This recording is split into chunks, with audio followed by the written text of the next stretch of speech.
जय हिंद दोस्तों।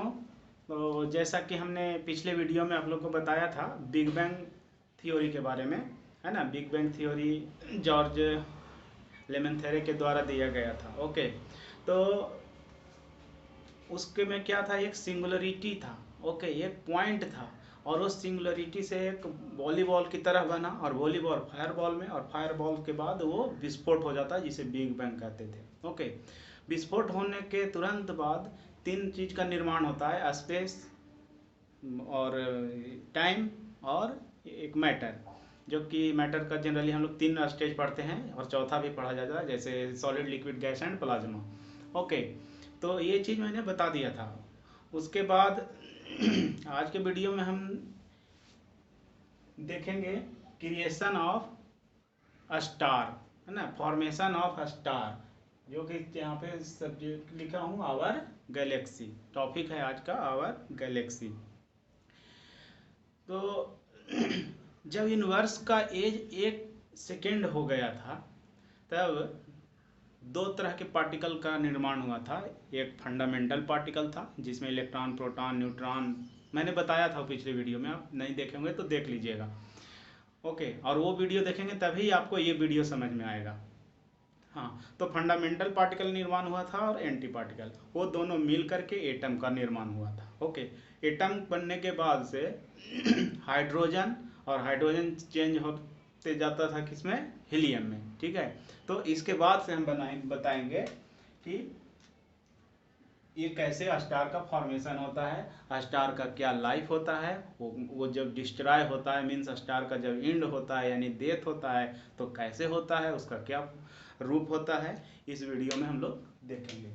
तो देखिए, जब मैंने बताया था कि एटम का निर्माण हुआ, एटम के बाद हाइड्रोजन बनने लगे, तो हाइड्रोजन के बाद एक क्लाउडी फॉर्म के रूप में बहुत ब्रॉड एरिया में वो फैल चुका था। और ये ब्रॉड एरिया कहने का मतलब 1 2 4 किलोमीटर स्क्वायर नहीं, वो करोड़ों लाइट ईयर इतने बड़े बड़े होते हैं। ठीक है, ठीक है, अभी देखते हैं। तो ये जो है क्लाउडी का निर्माण होता है, इसको हम लोग रेयर गैस बोलते हैं, रेयर गैस। ये क्लाउड जो होगा रेयर गैस के फॉर्म में होगा।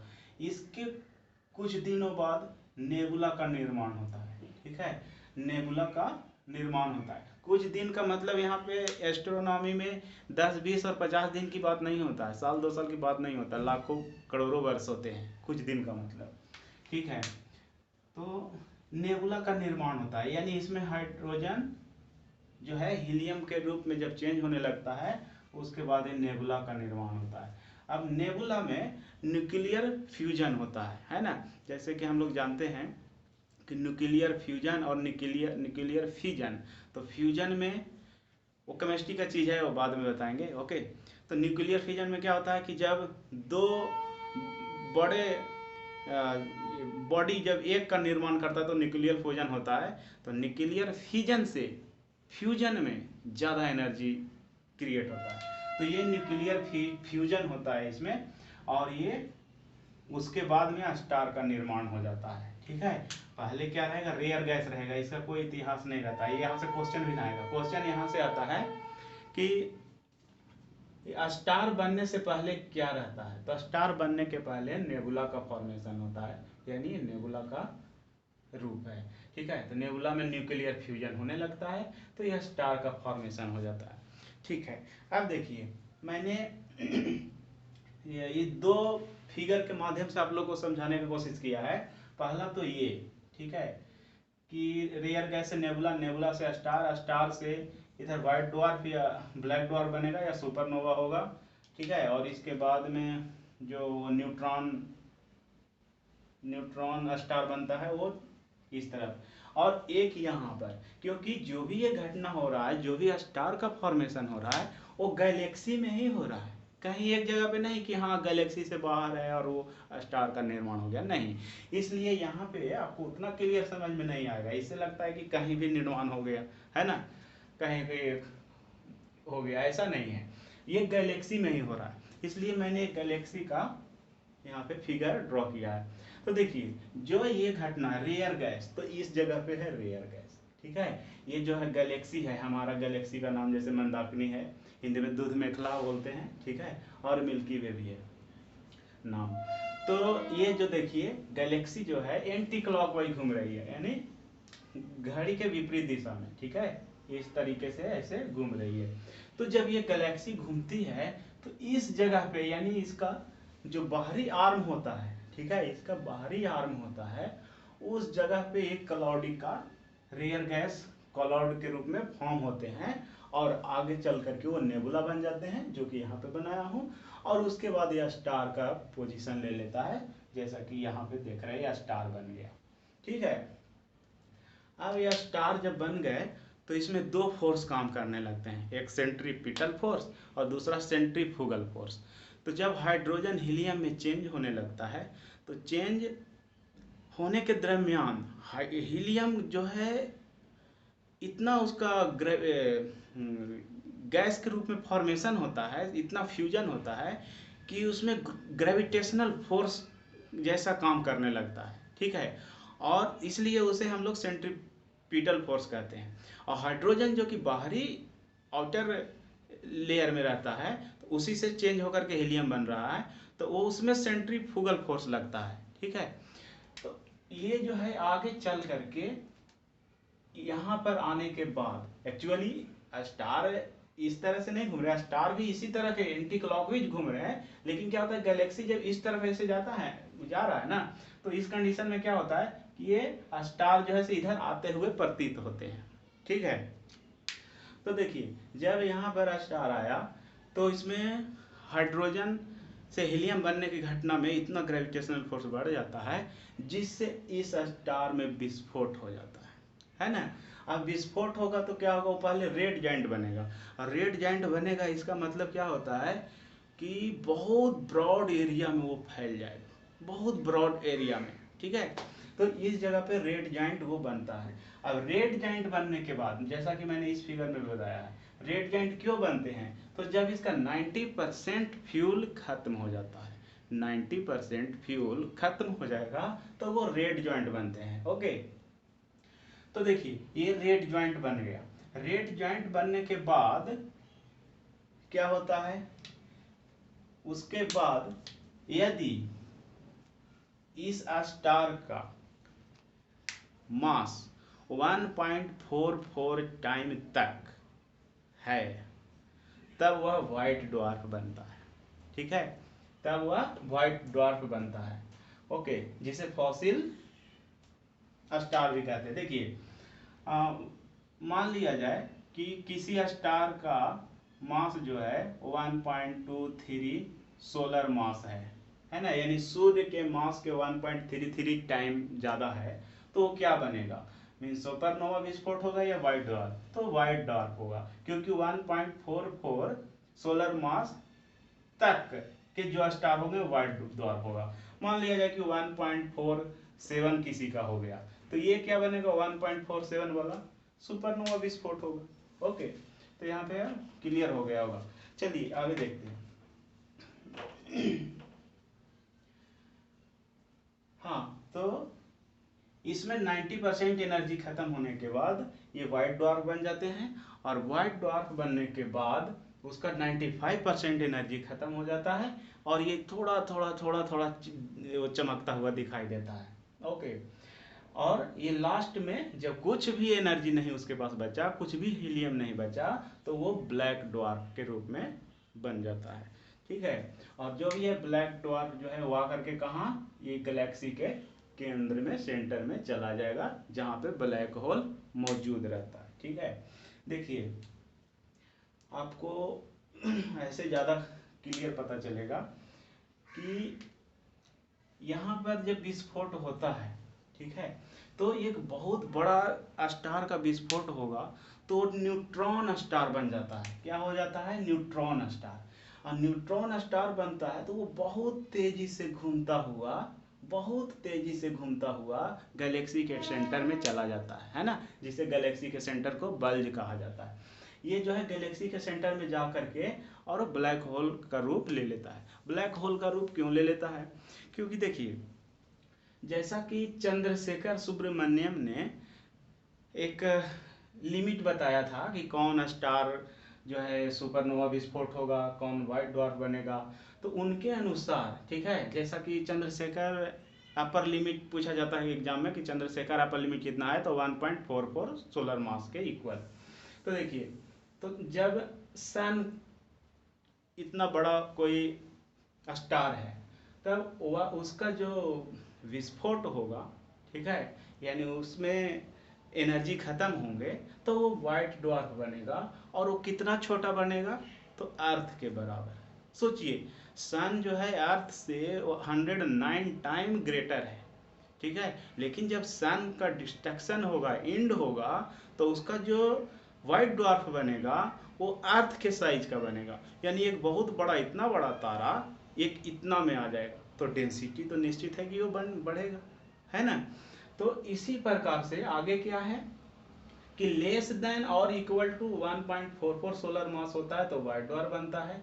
उसके बाद यदि 1.44 से ज़्यादा और 3 सोलर मास से कम, है ना, यानी सूर्य के मास से 1.44 ज़्यादा और 3 सोलर मास से कम किसी भी स्टार का माने साइज है, तब वह न्यूट्रॉन तारा बन जाता है। और उस ये देखिए खासियत इसमें क्या है कि वो न्यूट्रॉन तारा जो बनेगा और छोटा बनेगा। यानी एक दूसरे वे में हम लोग ये कह सकते हैं कि जितना बड़ा स्टार होगा उसका जो फॉसिल बनेगा, यानी उसका जो छोटा व्हाइट ड्वार्फ बने या न्यूट्रॉन तारा बने, वो और छोटा बन जाता है, ठीक है। तो जितना छोटा बनेगा उसमें ज़्यादा डेंसिटी होगा। तो इस डेंसिटी के कारण, ठीक है, ये डेंसिटी के कारण ये जो है ब्लैक होल के रूप में वो फॉर्म हो जाता है। ब्लैक होल एक ऐसा जगह है जहाँ पे सन का लाइट भी नहीं पास कर पाता है, ठीक है। अच्छा, अब सोचिए ना, ये जो है ब्लैक होल का एक चम्मच यदि हम मिट्टी निकालें ना, तो 10 हाथी के वेट के बराबर होगा, है ना। यानी कि एक चम्मच मिट्टी 10 एलिफेंट्स के वेट के इक्वल होगा। सोचिए कितना वो भारी वेट होता है उसका, ठीक है। अब मान लिया जाए कि एक छोटा सा पार्ट, मान लिया जाए इतना ब्लैक होल का इतना वाला भाग अर्थ से टकरा गया, तो क्या होगा, पूरा अर्थ को इधर से उधर फाड़ करके निकल जाएगा, है ना। और जितने भी अर्थ के मेल्टेड अवस्था में जो मटेरियल हैं वो वोल्केनिक इरप्शन से बाहर आएंगे, पूरा अर्थ का तहस नहस कर देगा। सोच लीजिए कि कितना शक्तिशाली होता है ये ब्लैक होल, ठीक है। तो मैंने बताया कि यदि 1.44 से बड़ा और 3 सोलर मास से कम होगा, ठीक है, किसी भी स्टार का साइज, तो वह न्यूट्रॉन स्टार बनेगा। और यदि 3 सोलर मास से ज़्यादा होगा तो फ्रोजन स्टार बन जाता है ना। और फ्रोजन स्टार का जो साइज होगा और छोटा होता है, ठीक है। तो देखिए, ये जो है ब्लैक होल बन गया। तो यहाँ पे जब रेड स्टार बना तो इससे न्यूट्रॉन स्टार बना, और रेड न्यूट्रॉन स्टार आते हुए ऐसे ऐसे और कहाँ चला जाएगा, ब्लैक होल में चला जाएगा, ठीक है। अब देखिए, अब इसमें यदि व्हाइट ड्वार्फ भी बनता है ना, ठीक है, व्हाइट ड्वार्फ भी बनता है, मान लीजिए छोटा स्टार है जैसा कि सन है, इसको आगे पढ़ाएंगे। अभी यहाँ देख लीजिए, तो ये यहाँ जब इसका विस्फोट हुआ तो ये जो है गायब हो गया, मीन्स विस्फोट हो गया। तो क्या हुआ, न्यूट्रॉन स्टार बना। तो न्यूट्रॉन स्टार का जो मेन एनर्जी था वो तो चला गया यहाँ पे गैलेक्सी में, सॉरी ये गैलेक्सी का सेंटर में यानी ब्लैक होल में। यहाँ पर फिर क्या बचा, तो जो सेंट्रीफ्यूगल फोर्स लगा रहे थे, सेंट्रीफ्यूगल फोर्स लगा रहे थे, तो उसका जो हाइड्रोजन बच गया था, वो हाइड्रोजन जो है गोल गोल घूम करके एक और स्टार का निर्माण कर देता, ठीक है। और जो वेस्ट मटेरियल हैं वो प्लानेट का निर्माण कर देते हैं, ठीक है। ये जो है मान लिया जाए प्लानेट हो गया, है ना। ये मरकरी हो गया, वीनस हो गया, अर्थ। चलिए यहाँ पे 3 ही बनाता हूँ, ठीक है, स्पेस नहीं होने के कारण, ठीक है। देखिए, तो और ये जो प्लानेट है वो सन के चारों तरफ रोटेट कर रहे हैं, है ना। अब देखिए, तो आप लोग को पता होगा कि big bang theory 15 billion year ago हुआ था, यानी 15 अरब साल पहले, ओके। और हमारा गैलेक्सी का निर्माण 12 बिलियन ईयर पहले हुआ था, है ना, 12 अरब साल पहले, जबकि हमारे सोलर सिस्टम का निर्माण अभी से 4.5 अरब साल पहले, है ना, 4.5 बिलियन ईयर पहले हुआ था हमारा सोलर सिस्टम का। ओके, तो देखिए फिर जो है ये सोलर सिस्टम के रूप में सन जो है यहाँ से आगे बढ़ता हुआ कहाँ चला जाएगा, कहाँ चला आया है, इस जगह पे आया है ना। देखिए बहुत से स्टार फॉर्म होते हैं, प्रति सेकेंड स्टार्स फॉर्म होते हैं, और स्टार जब फॉर्म होते हैं तो गैलेक्सी में ही होते हैं। तो गैलेक्सी के जो बाहरी आर्म है, बाहरी भुजा, ओके, गैलेक्सी के 3 भुजा साइड होते हैं, 3 आर्म्स होते हैं, ठीक है, हर तरफ से देख लीजिए, 1 2 3, 1 2 3, 1 2 3, हर तरफ से 3 आर्म्स होते हैं, ठीक है। तो जो बाहरी आर्म होता है वो इम्ब्रॉय स्टार होते हैं, ठीक है, और इम्ब्रॉय स्टार का मतलब है कि बहुत ज़्यादा एनर्जी होगा उसके पास, इम्ब्रॉय स्टार के पास बहुत ज़्यादा एनर्जी होगा, जिसे वो ब्लू चमकते हैं, वो कलर में कैसे होते हैं, ब्लू होते हैं, ठीक है। तो ये है, ओके। उसके बाद आपको पता होगा कि स्टार शो क्या करता है, तो हीट एंड टेम्परेचर, हीट और टेम्परेचर आया कहाँ से, तो वो हाइड्रोजन को हीलियम में चेंज होने से आया। ओके, अब देखिए, अब आपको से पूछा जाए कि स्टार में, जैसे सन एक स्टार है, उसमें कौन सा स्टेज में उसका फ्यूल है, सॉलिड, लिक्विड, गैस या प्लाज्मा, ठीक है, क्या गैस, नहीं, गलत है, गैस में नहीं है, ये तो हाइड्रोजन हीलियम में चेंज हो रहा है, ठीक है।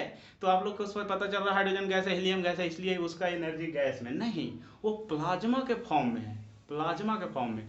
अब बोलेंगे प्लाज्मा क्या होता है, तो जो सॉलिड और लिक्विड के बीच का स्टेज होता है ना, वही प्लाज्मा होता है, सॉलिड और लिक्विड के बीच का स्टेज। जैसे आप कभी कभी खखार फेंकते हैं, ओके, तो देखते हैं उसका कौन सा स्टेज होता है, वो प्लाज्मा होता है। ये नाक से जो गंदगी निकलता है, ठीक है, जैसे जिसको नेटा बोलते हैं कुछ भी, ठीक है, तो वो निकालते हैं तो कैसा रहता है, वो भी एक प्लाज्मा का ही रूप रहता है, ना वो सॉलिड रहता है ना लिक्विड रहता है। उसको आप पानी से बहाएंगे तो बहता नहीं है, हिलता है केवल, ओके, और बहुत सा फोर्स मारेंगे पानी का तब बहेगा, ठीक है। तो वो प्लाज्मा का स्टेज होता है, और वही प्लाज्मा स्टेज में सन में या कोई भी स्टार में फ्यूल्स होते हैं, समझिए, वही प्लाज्मा के फॉर्म में होता है, गैस में नहीं होता है, याद रखिए, ठीक है। तो मैंने बताया कि इसके 3 आर्म्स होते हैं, तो जो बाहरी वाला आर्म होता है उसमें एम्ब्रॉय स्टार होते हैं, यानी यंग, बहुत ज़्यादा एनर्जी होगा उनके पास, और वो ब्लू चमकेंगे, ठीक है।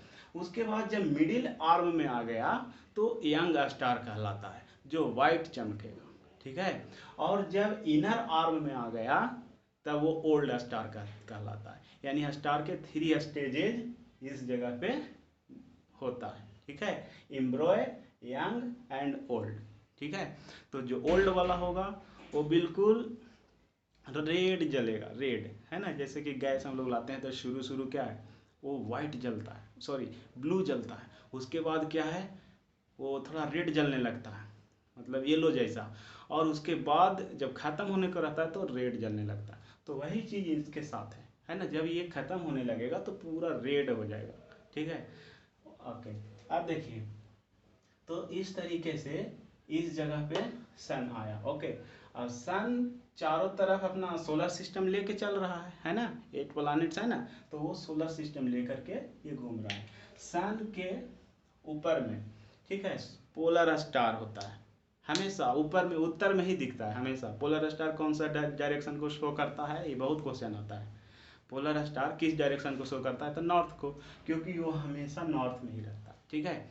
सन से कितना दूरी पे है, 700 लाइट ईयर पे है ना, और हम लोग का आई कितना देख सकता है, तो 1000 लाइट ईयर दूर देख सकता है, ठीक है। तो ये तो 700 ही है, तो हम लोग आराम से देख सकते हैं। दूसरी चीज कि हमसे नज़दीक का, सन से नज़दीक का जो स्टार है, हमसे नज़दीक का स्टार तो सन है, क्योंकि सन से नज़दीक का स्टार कौन सा है, तो प्रॉक्सिमा सेंचुरी, सबसे जो नियरेस्ट स्टार है वो प्रॉक्सिमा सेंचुरी है, 4.3 लाइट ईयर दूर है ना, 4.3 लाइट ईयर दूर। अब सोच लीजिए कि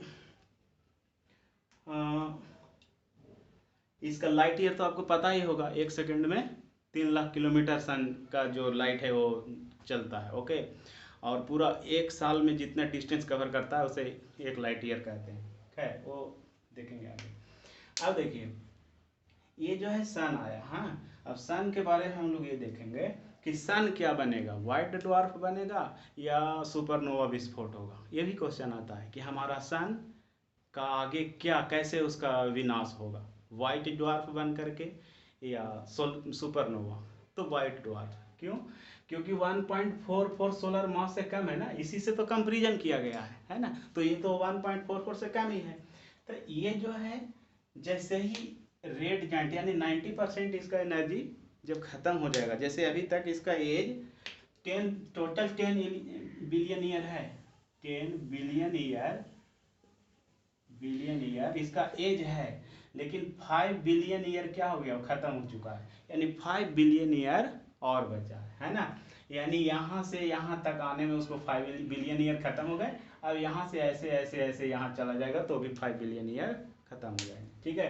तो यहाँ से जब देखिए 90% फ्यूल इसका खत्म होगा, 90% फ्यूल खत्म होगा, तब क्या होगा, ये धीरे धीरे धीरे धीरे फैलने लगेगा और इतना फैल जाएगा कि जो हमारा 4 इनर प्लानेट है ना, mercury, Venus, earth and Mars, ये 4 जो इनर प्लानेट है सबको निकल जाएगा, इतना बड़ा एरिया में फैल जाएगा। कब, जब 90% फ्यूल इसका एंड करेगा, ठीक है। तो अभी तो बहुत है, आपका एग्जाम से पहले तो ये नहीं होने वाला है, ओके।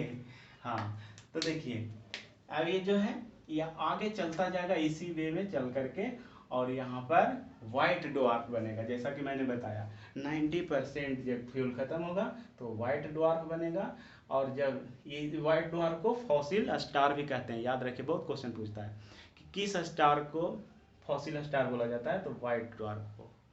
क्योंकि इसमें 95% एनर्जी खत्म हो जाता है, फ्यूल खत्म हो जाता है, 5% हीलियम बचता है, तो वो थोड़ा थोड़ा भुक भुक भुक भुक करके जलता है, ठीक है।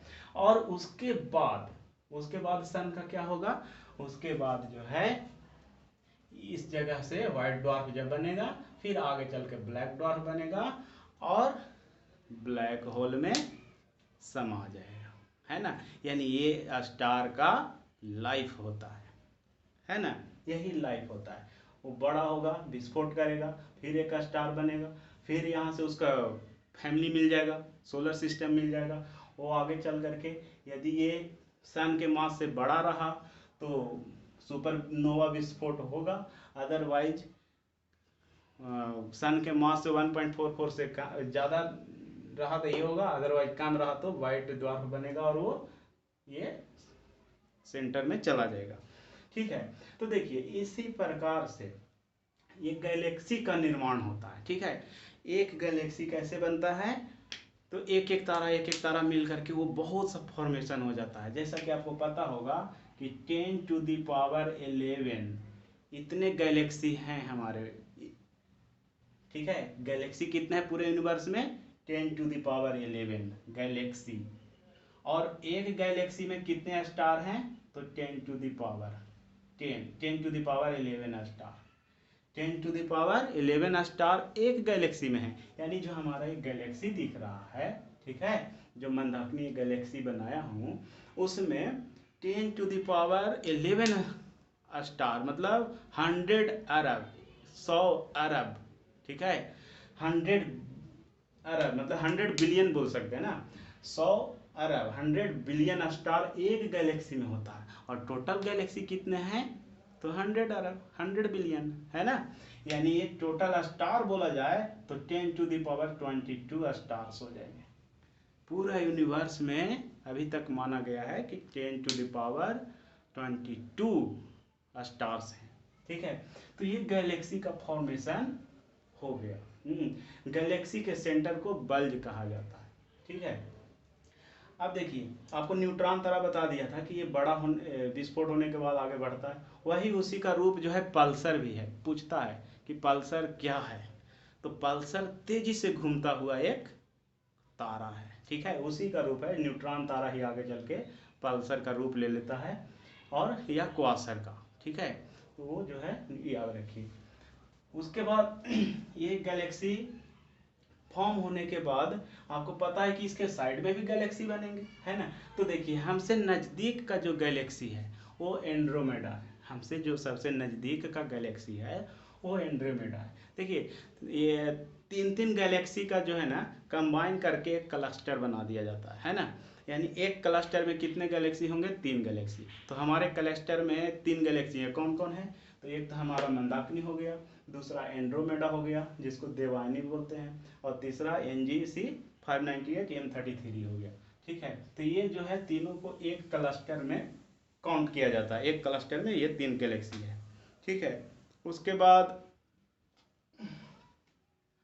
देखिए तो ये हमारा एंड्रोमेडा है, सबसे नज़दीक का गैलेक्सी है, सबसे नज़दीक का। कितना दूर है, तो 2.2 मिलियन लाइट ईयर, यानी 22 लाख प्रकाश वर्ष, 22 लाख लाइट ईयर।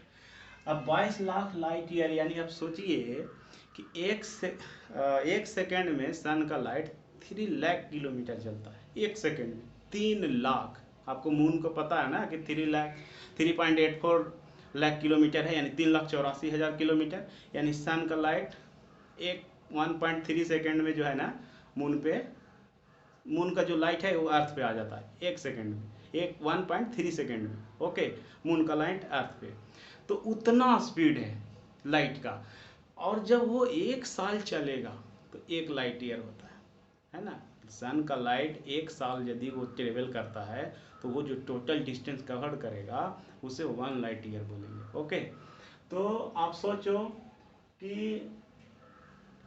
यदि हम लाइट के भी स्पीड से गए ना तो इस गैलेक्सी पर जाने के लिए 22 लाख ईयर्स लगेंगे, 22 लाख साल लगेगा।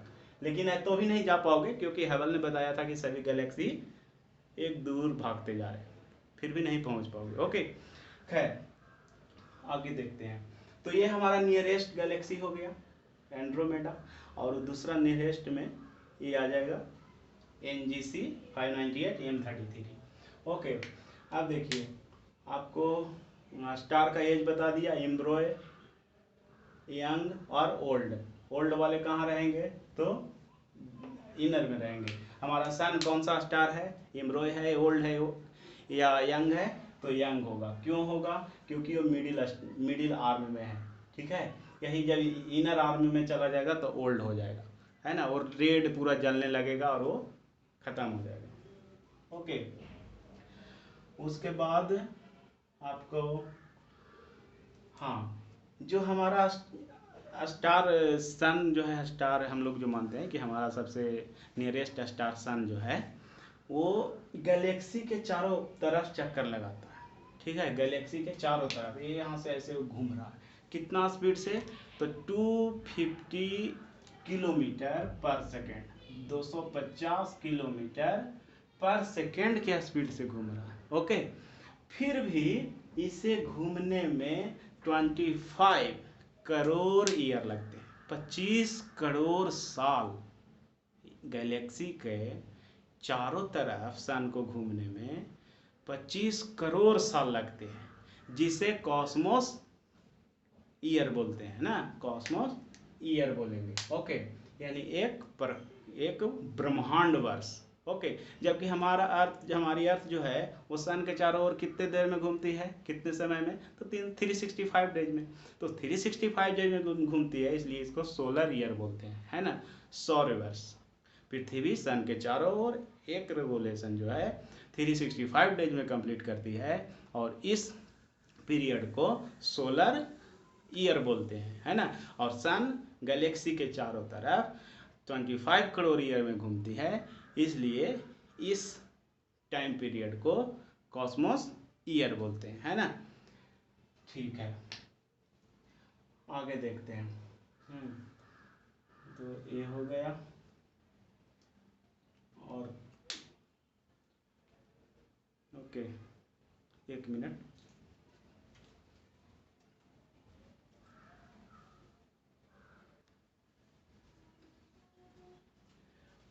हाँ, तो मैंने ये लगभग इसमें सब कुछ बता दिया है, और गैलेक्सी में ओके एक चीज़ छूट रहा है। हाँ, यानी हमारा जो गैलेक्सी का जो रंग रूप है वो कैसा है, तो स्पाइरल है। स्पाइरल आपको पता होगा ना, एक स्पाइरल बाइंडिंग होता है ना, बुक वगैरह का ऐसे ऐसे स्पाइरल बॉन्डिंग करते हैं।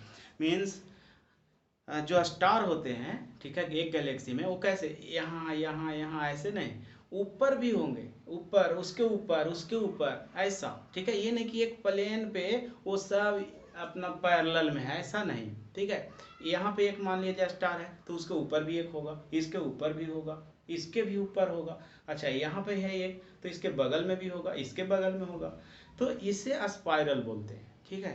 तो ये हमारा गैलेक्सी का जो साइज है कैसा है, स्पाइरल है, ठीक है। ओके, इसके बाद क्वेश्चन हो गया, बल्ज हो गया, और इसमें कुछ ऐसा नहीं रह गया। अब देखिए, तो यही गैलेक्सी जो है बन करके बहुत से गैलेक्सी 10⁻11 मैंने बताया कि गैलेक्सी हैं, वो गैलेक्सी पूरा मिल करके यूनिवर्स का निर्माण करते हैं, है ना, पूरा यूनिवर्स। यानी आपसे पूछा जाए कि सबसे बड़ा कौन है, तो यूनिवर्स है। उसके बाद कौन आएगा, तो गैलेक्सी आएगा, है ना। उसके बाद क्या आएगा, तो कॉन्स्टेलेशन आएगा, है ना। उसके बाद कॉन्स्टेलेशन आएगा जिसको तारामंडल बोलते हैं। जैसा कि आपको पता होगा कि हमारे गैलेक्सी में 89 तारामंडल हैं, है ना। कॉन्स्टेलेशन की संख्या कितना है, 89 है। उसके बाद में आपको एस्टेरिज मिलेगा, यानी ग्रुप ऑफ स्टार, जिसे हम लोग नक्षत्र बोलते हैं। हमारा नक्षत्र की संख्या कितना है, 27 है। फिर नक्षत्र के बाद क्या आएगा, सोलर सिस्टम आएगा। सोलर सिस्टम के अंदर में क्या आएगा, तो सन आएगा, है ना। यानी ये मान लिया जाए कि ब्लैक जो ये व्हाइट बोर्ड दिख रहा है ये पूरा यूनिवर्स है ना। तो यूनिवर्स के अंदर में क्या है, गैलेक्सी, इधर इधर इधर ये सब जो है गैलेक्सी का फॉर्मेशन है, ये हो गया है। तो ये गैलेक्सी के अंदर, यानी ये पूरा यूनिवर्स है, यूनिवर्स के अंदर क्या है, गैलेक्सी है। और गैलेक्सी के अंदर में क्या आएगा, तो कॉन्स्टेलेशन आएगा, तारामंडल। और तारामंडल के अंदर क्या आएगा, तो एस्टेरिज्म में जिसे नक्षत्र बोलते हैं वो आएगा। और उसके अंदर क्या आएगा, सोलर सिस्टम आएगा। सोलर सिस्टम के अंदर क्या आएगा, तो सोलर सन आएगा, ठीक है। तो इस प्रकार से ये जो है आज का क्लास यहीं पे खत्म कर सकते हैं। चलिए, आपसे पूछा जाए कि फॉसिल स्टार किसे कहा जाता है, कौन, यस बिल्कुल, फॉसिल स्टार किसे कहेंगे, तो व्हाइट ड्वार्फ को, जो व्हाइट ड्वार्फ बनता है उसे फॉसिल स्टार कहते हैं, ठीक है।